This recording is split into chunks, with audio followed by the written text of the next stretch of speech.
Riribayan na kan Commission on Elections sa indang mga lumang vote counting machines o VCM na nagkapirang pirilian naman na nagamit.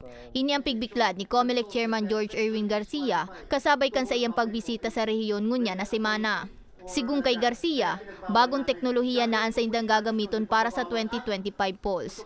Katunayan sabi niya, inimbulan ang pinakadipisil sa inda, hulit ang kinakaipuan kang komisyon na makapili na nin election machine contractor antes matapos ang bulan nin Marso.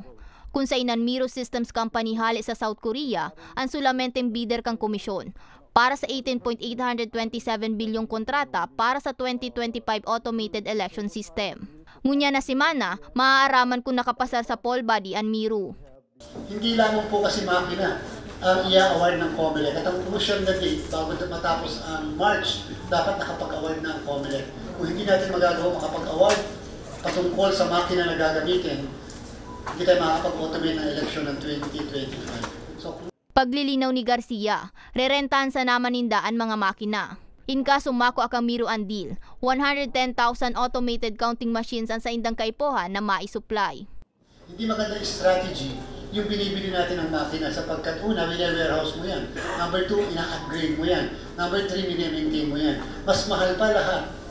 Pag sinumatotal nyo, yung magagastos sa tatlong aspeto na yun kung kayo ay bumili ng makina. And so, ang strategy dapat nag-release lang tayo.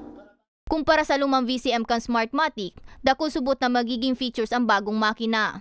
Apwera sa bagong VCMs, ang kontratista manan masupply ka mga balota as iniba pang gagamiton sa bortohan. In-enhance natin ang ating makina this time. Una, meron kayong makikita doon na 13-inch screen. Yan ang kalaki ng screen. Dahil pagpasok nyo ng balota nyo, makikita nyo ang picture image ng balota nyo back and forth nang hindi nakikita ng lahat ng nasa tabi nyo.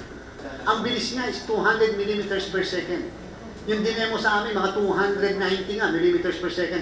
Dati, 70 millimeters per second na. May automatic correction siya. Kahit mali ang pagkakapasok mo, i-correct niya automatically ng makina. At pagkatapos, dalawa ang features niya, touchscreen at saka direct recording electronics at saka yung OMR, yung sineshake.